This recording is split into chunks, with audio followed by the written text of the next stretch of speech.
Last summer, I took a sabbatical from homelessness to live and make art with complete strangers on a cattle ranch in Central Texas. This is a story of how stepping out of your comfort zone can be the catalyst for changing the entire trajectory of your life.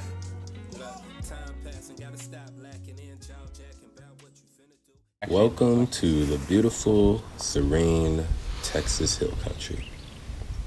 This is Neighborhood Zero, located just 45 minutes west of Austin, 30 if you speed, and trust me, everyone here speeds. The land is owned by Cabin City, an organization that's experimenting with building a nation state, basically a city that isn't bound by geographical location. Neighborhood Zero is the first of several communities of varying sizes and styles all around the world that collectively make up Cabin City. Again, this is an experiment. It's not perfect, but the idea of being a part of a community where you have more in common with your neighbors than where you live is interesting. However, I came here for completely different reasons. So in the summer of 2022, I started working for this tech startup as head of community. And I moved out of my apartment in Minneapolis with the intent of either being a digital nomad or moving to LA. I chose LA, even though in my heart I wanted to be a digital nomad, and I feel like that decision triggered all of this. Run towards what scares you. I'm gonna just say that. I'll come back to it later. But basically, by the end of the summer, I ended up getting laid off because the startup ran out of money or whatever the happened. And that effectively made me homeless and unemployed. After like a 7-month cycle of couch surfing and working a bunch of freelance gigs that just didn't work out, shout out to Vader Media, I learned that I got the Cabin Artist Residency. However, I was incredibly broke, so I had no clue how I was gonna get there. Shout out to my friend Jazzy, because she suggested that I do a fundraiser and release this song that I had sent her like some time ago called Golden Hour. And I took her advice because I was at my wit's end. I didn't know what I could do. I really am not the type of person that usually asks for help outside of my family. And anyway, I took a shot. Me and my buddy Sam shot this video for it, and then I wrote this really vulnerable Twitter thread detailing what was going on with me and where I was at this point in my life. Yeah, so I ended up raising like $4,000 in 1 or 2 days, and I was pretty blown away just from like the response. Not just the financial response, but it was a pretty shit year for everybody, turns out. So hearing the amount of people that were touched by like me sharing my story and being somebody that, at least in this space that I was in, like that they looked up to, and they saw that as, they saw the strength in that vulnerability. And for me, that was also like a creative catalyst. I didn't know it right then, but going forward, it allowed me to like continue to tap deeper into my vulnerability, and go on to create some of the best music that I ever made, which we're gonna get to. But anywho, that is how I got here. But what the f did we do on this ranch? We're live at Cabin, where everyone stays fit. Except for me, I ain't doing that shit.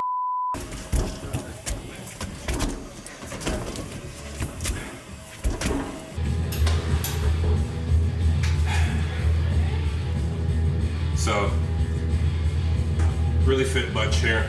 They do this burpee challenge every day. Yeah, I ain't doing that shit. I really respect that they haven't asked.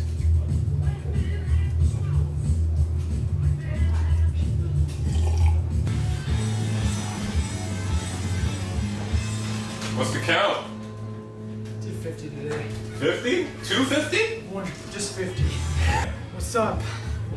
Tell the people who you are. My name is Ryan. I'm from New York. Came here for a couple months as a resident, and I'm just fresh off 50 burpees.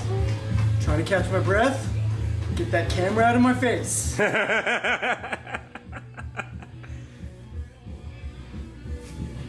Look at that, the camera loves me. It is recording. It definitely is recording. I'm really sorry about telling you to go away earlier. It was part of this running joke that I've just started, where I'm a New Yorker and the camera is my enemy, but then it makes you guys love me right at first because you need my validation. So stay tuned. Validation coming. I walked behind you. I looked at the camera. I was like,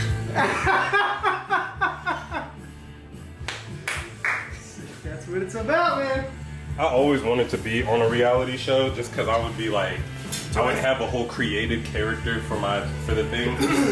Dude, I thought about that too. Every time I would watch Real World, I'm like, what would I be like in that situation? Yeah, I definitely was like in the bed, I was getting out of the bed. I heard this music and I was like, these motherfuckers are watching Rocky 4. At 9 o'clock in the morning.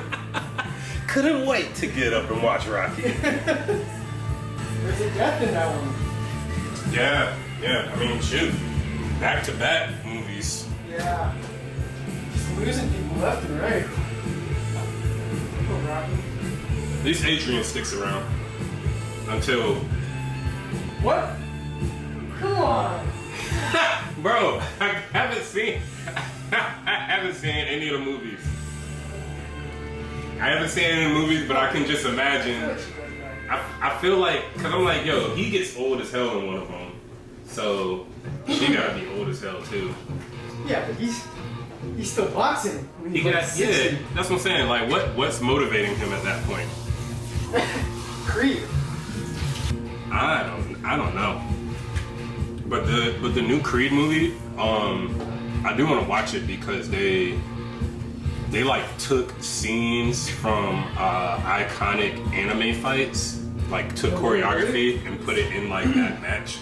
Like people saying the fight scene from the newest one is like the best fight scene of like all of them. Shit.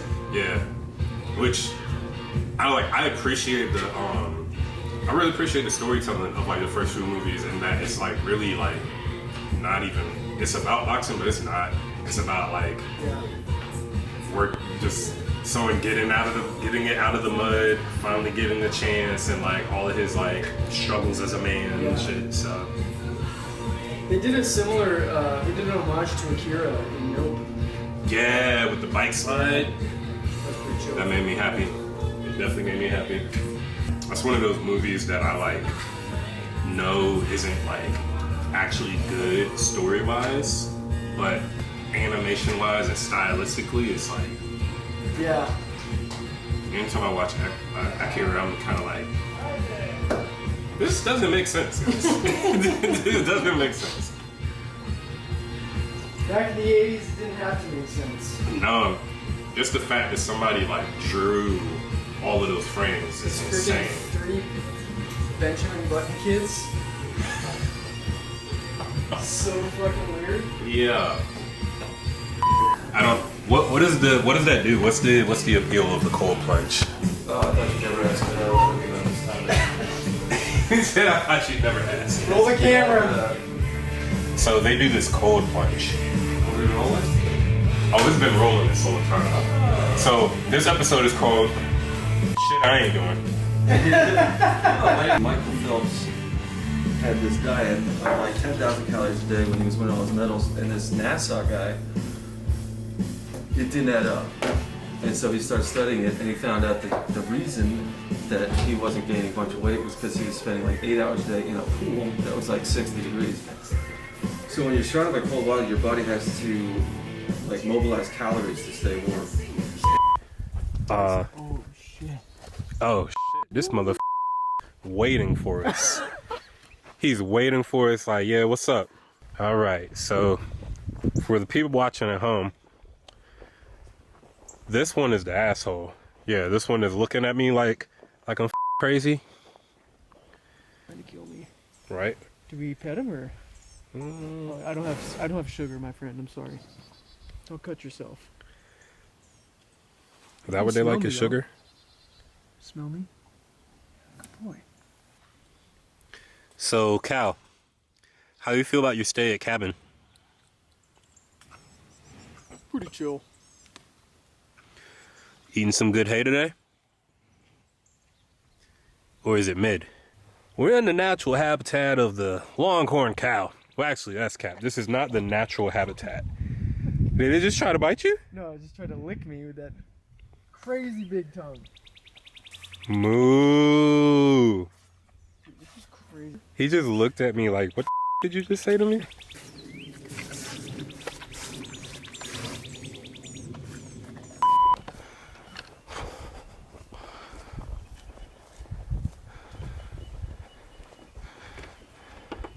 Oh ho! MTV Cribs Airstream Edition. All right.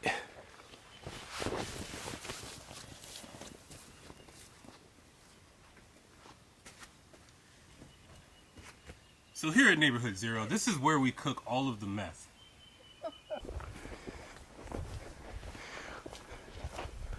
Welcome to Tiny House HGTV Tiny Home Hunters, Texas. We got the in development creator cabin. Gonna turn this into a production facility of some sort. Oh, this is a perfect size for exactly what they imagine it being. I don't know anything about insulation and putting up drywall and stuff, but after they do all of that,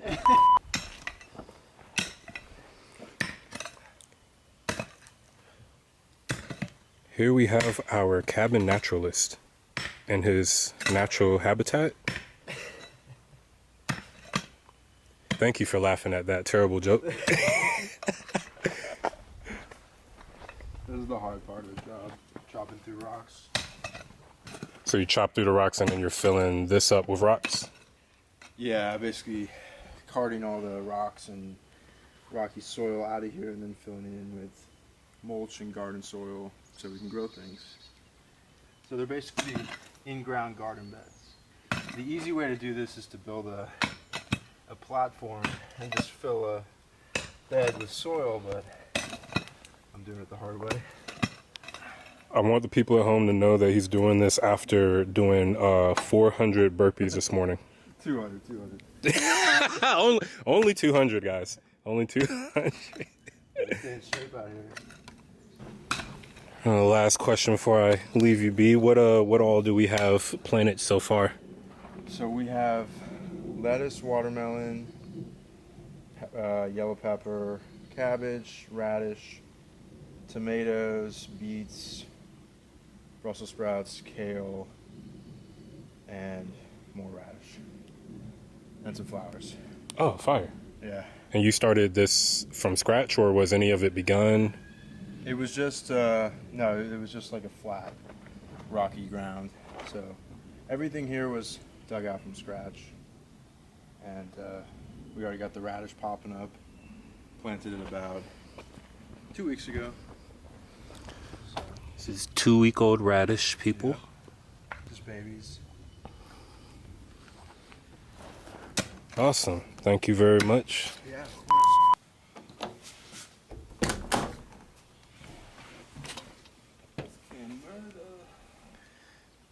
Did you just say it's Cam Murda? That's hilarious. Surprised I haven't used that one yet. I was like, oh, yo, he's out here whittling. This is a perfect shot. So I was like, let me just get something for the day in the life real quick. You don't have to talk or anything. I'm not even here. Keep me from talking. This thing made some serious headway today. Oh, hell yeah. With a little sandpaper and like satin finish, we can make this thing pop. I like the new wrapping you have on it. Yeah, easier on the knuckles.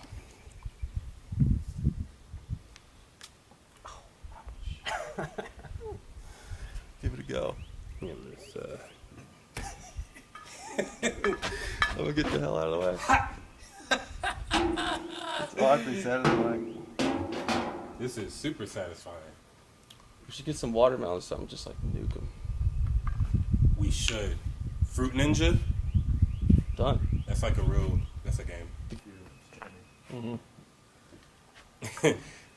Trust me, I'm not gonna stop. 2 weeks later, how did you guys all get these scars? I like how sick this is. This is sick and orchid. It's like super light now. It has like great balance to it. Yeah. Really, the balance is critical. Yeah. Okay, we're already breaking skulls. Now I have the strong urge to watch Rurouni Kenshin. The amount of overlap between what you've seen and I've seen is very low. I was like, let's do it. Right. Alright. Yeah.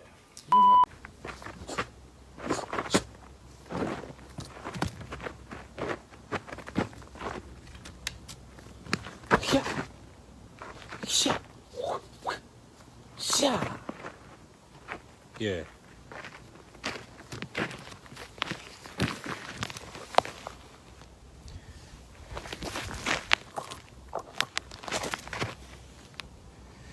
Yeah, if this was a real sword, I would have cut out of myself. Alright. Maybe I need a training arc. As the lone samurai wandered through the woods, searching, he came across a path less traveled and said, "Sorasune. I could travel the path less traveled, but there's snakes out this bitch, and I ain't that. This is a wooden sword. What the y'all thought I was about to do? I'm gonna go on the that's been path traveled already. This ain't no real anime." Shh, shh, shh, shh. I hear somebody up ahead. I'm afraid of snakes, but I'm afraid of no man. Let's get this.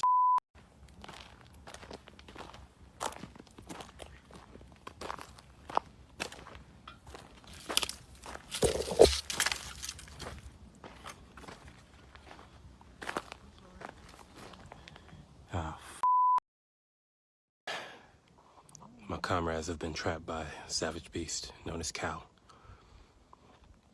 I knew this would happen.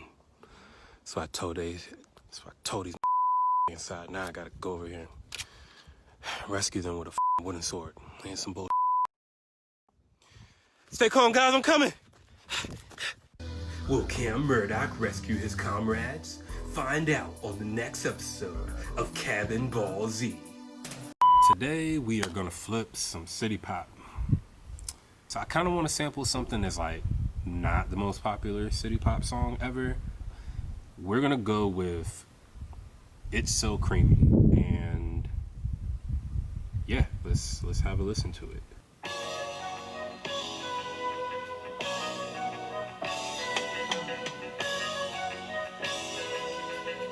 Fire.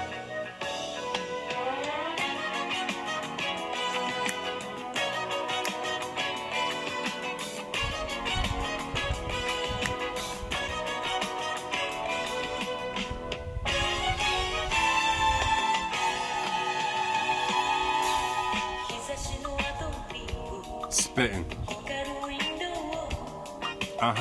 So I've downloaded the song. I have it loaded in the FL Studio. I am not an FL purist, but that is what I am using today. If you've been following me for a while, then you know that I usually make beats on the iPad, but iPad it's been stolen. So we're on a computer. City Pop has such great breakdowns for like transitions, intros, drops, and also just makes for like super soulful and wavy textures to rap over. And the part that I'm gonna rap over, like I love a good horn section, I love a good horn loop. I could have pitched this down, I could have done a whole bunch of stuff to it, but I really want it for city pop. This is more of a like just an expression of love for the genre and the culture, and I'm doing it for people who are also fans of it. So I didn't want to stray and make it too unrecognizable, but I could have gotten crazy with it, and I still might later, right? But for now, I'm gonna keep things close to home and just kind of like find where I fit in the essence. But this is the main horn loop.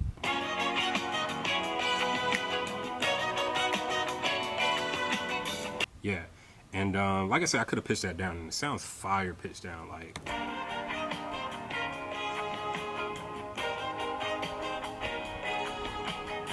I'm not gonna use the "It's So Creamy" part. If I did, I feel like I gotta talk about a specific thing that makes that make sense. You know what I'm saying? I feel like I gotta explain myself. It's so creamy. What do you mean by that? Anyways, instead, I'm using this part.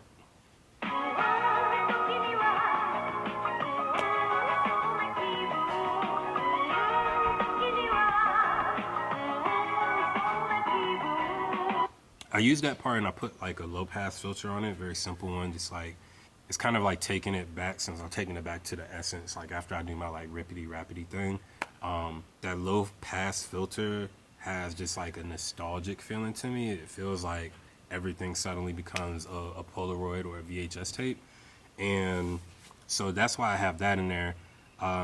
When I chop samples, if there's like a rhythm to it already in the beat, I don't try to compete with that. I try to overlay it with drums that I already have, make it like bring it more current, or if I can rip drums from elsewhere in the song without the sample, just like beef them up and stuff like that. I'll do that. That's absolutely the best.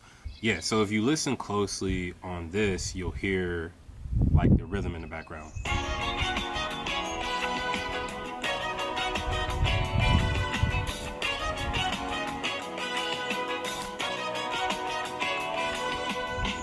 So like the drums kind of have that subtle swing to it, like I just did that with the drums. And so like this is a new computer, I'm like rebuilding my setup, so I'm kind of limited on a lot of things, but I kept it simple, like with just classic stuff that I already know I like I love a nice thick rim shot, a punchy kick, layered it with like a little more gritty kick, use some very basic ass hi-hats, and just did this.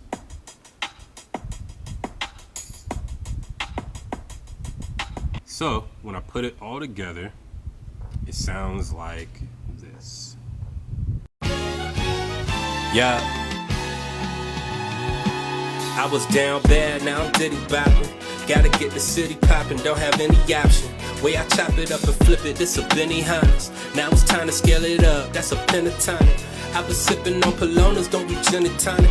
On the way from 1980, this is super timeless. Bumpin' Mickey, my Subaru, and I feel like Gara.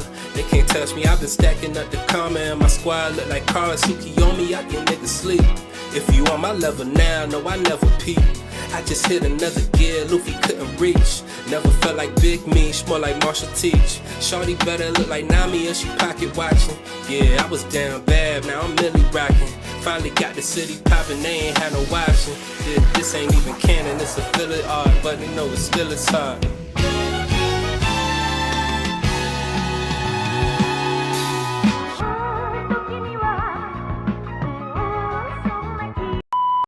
Yes, sir. Hey, it's a beautiful day. We got the jams playing inside. We got the game on.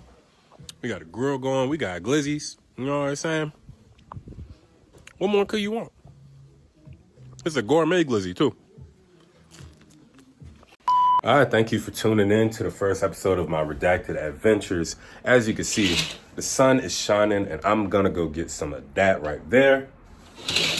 But then I'm going to come back inside, and I'm going to start editing the next episode. What's going to happen on the next episode? I don't know. That's for y'all to find out. I do know. Will I start exercising? Maybe. Will we build some shit? Probably. Will we get into a host of other random shenanigans as we play outside? Most definitely. See y'all next week.